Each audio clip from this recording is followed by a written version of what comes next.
over the last several million years, that paradigm has shifted and has gone through many phases. So if we look to anthropologists and ask them what's the history of our species, incidentally there's a lot of controversy even about that. But most people will say that Homo sapiens, which is human beings, as distinguished from Homo erectus, which was when apes began to stand and walk, but Homo sapiens is when we started to actually think and create and conceptualize. Homo sapiens have existed for at least several 100,000 years, possibly several million years. There's controversy about that. And for most of our evolutionary history, for the several 100,000 years or million years that we've been around as Homo sapiens, we were hunter-gatherers. We were either hunting or we were gathering. We were basically living in a very predatory environment, and we were also surrounded by predators who thought it was a great idea to have us for breakfast, lunch and dinner. And so in order to survive, we developed this biological response, which is known as the fight-flight response. In a threatening situation, we learned how to run or fight, and that's why we survived.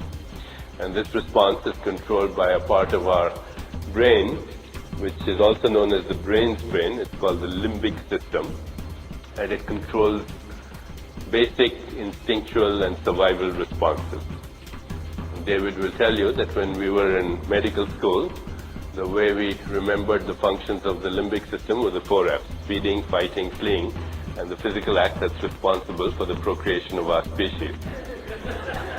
So, for millions of years, hundreds of thousands of years, that response dominated our awareness, our biology, our genetic structure, and is still really the most powerful response in our physiology. So the first phase of our evolution as human beings was hunter-gatherers. But around 6,000 years ago, something dramatic happened in our evolutionary history. As humans, we discovered first horticulture and then agriculture. And with the discovery of horticulture, which was just the knowledge that you could take a stick, you could bore a hole in the ground, you could put seeds there, and then these seeds would sprout, and what you got out of that was something you could eat. Agriculture came a little later, where humans discovered that you could use animals, and you could have a plow that could be driven by an animal, and then you could actually increase your wealth in terms of what there was available to eat. So the age of horticulture first, and the age of agriculture second. Around the age of horticulture, there is the emergence amongst human beings, the concept of gods and goddesses, deities. Humans began to pray to gods and goddesses to bring them abundant rain and good environment so that their seeds would sprout into abundant fruit and agricultural products, grain and so on. And then with the age of agriculture, more time available, and this happened, as I said, almost 6,000 years. And around this time, we have the emergence around the globe, around our whole planet, of what have come to be known as the axial stages. So the axial stages, because they all appeared around the whole planet, around the same time in our evolutionary history. We can start in the East with Lao Tzu and Confucius and the Indian sages of the Rig Veda and later the Upanishads. And we have in the West the thinkers like Pythagoras and Socrates and Plato and Aristotle.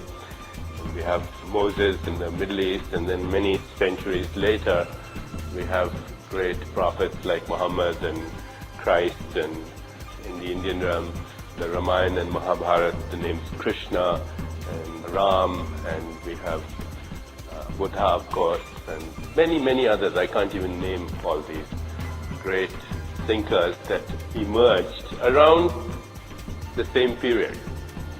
If we say this is within the last 6,000 years. And with this new phase, the paradigm again shifted.